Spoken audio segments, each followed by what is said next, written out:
Sering lihat dokumen pemerintah kan? Kelihatannya kaku, formal. Tapi pernah kepikiran nggak, di balik lembaran kertas itu, sebenarnya ada cerita apa? Nah, hari ini kita akan bedah salah satunya. Sebuah proposal sederhana dari sebuah desa. Tapi di dalamnya, kita bakal nemuin sebuah kisah yang luar biasa tentang perjuangan, kekuatan komunitas, dan juga harapan. Ini pertanyaan yang penting banget buat kita semua ya kan? Kalau ada sesuatu yang vital di lingkungan kita rusak, gimana sih caranya biar suara kita didengerin sama pihak yang berwenang? Nah, warga desa Balerejo ini nunjukin ke kita salah satu cara yang paling efektif. Oke, semuanya itu berawal dari sini. Dari dokumen ini. Sepintas, kelihatannya cuma proposal resmi biasa, tertanggal 13 Oktober 2025. Tapi percaya deh, setiap baris di dalamnya ini menyimpan sebuah cerita. Yuk kita mulai dari awal. Jadi, kisah perjuangan warga ini tuh nggak dimulai di balai desa atau di ruang rapat, tapi justru dimulai oleh amukan alam. Bencana inilah yang jadi pemicu dari semua yang terjadi selanjutnya. Seperti yang tertulis di dalam proposalnya, semua ini gara-gara hujan lebat. Air bah yang datang itu bukan cuma merendam, tapi benar-benar menggerus pondasi jembatan, infrastruktur yang jadi sandaran hidup mereka sehari-hari. Dan dampaknya, nih, dua jembatan penting hancur. Ini bukan cuma soal kerusakan bangunan biasa ya. Buat warga Balerejo, ini tuh rasanya kayak dua urat nadi utama yang putus, yang menghidupi seluruh desa mereka. Oke, jadi kenapa sih dua jembatan ini penting banget? Jawabannya tuh lebih dari sekedar beton dan baja, teman-teman. Ini soal bagaimana warga desa menjalani hidup mereka dari hari ke hari. Coba deh perhatiin kata yang mereka pakai di proposalnya. Jalur utama. Ini bukan pilihan kata yang asal-asalan loh. Ini sengaja dipilih buat menekankan kalau ini bukan sekedar jalan tikus. Ini adalah arteri vital yang nyambungin desa mereka ke dunia luar. Terus jalur utama ini artinya apa sih di kehidupan nyata?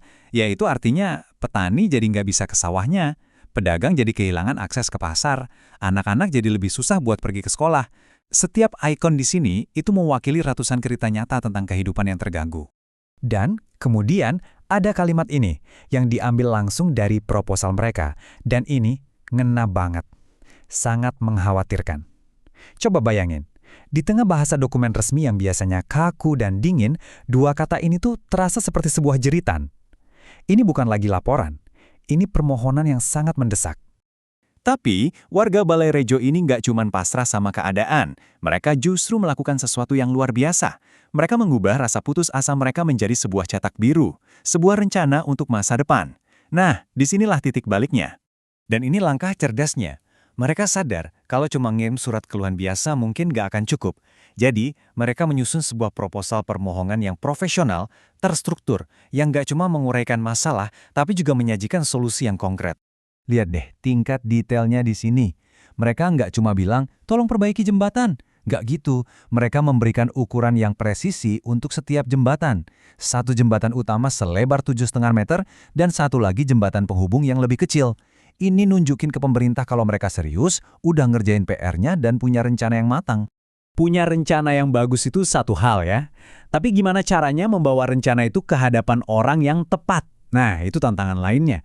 Sekarang kita bakal lihat gimana mereka menavigasi istilahnya labirin birokrasi buat mengajukan permohonan resmi mereka.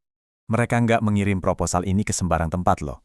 Mereka menargetkan langsung ke pucuk pimpinan, kantor bupati. Ini adalah langkah yang strategis banget, menunjukkan kalau mereka paham siapa yang memegang kekuasaan dan tentunya anggaran untuk mewujudkan rencana mereka. Dan proposal ini bukan hasil kerja satu orang dalam semalam. Bukan. Ini adalah puncak dari proses dari bawah ke atas. Semuanya dimulai dari obrolan antar warga, terus dibawa ke para ketua RT dan kepala dusun untuk dapat masukan, dan akhirnya disusun jadi satu dokumen resmi yang mewakili suara seluruh komunitas.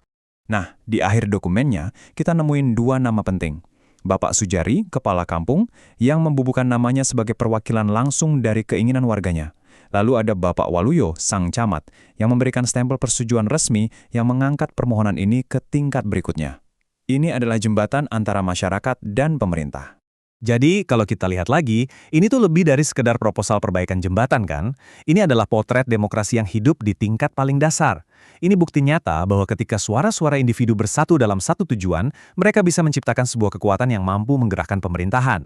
Kisah ini bikin kita jadi mikir ya, apa jembatan Balerejo di komunitas kita masing-masing?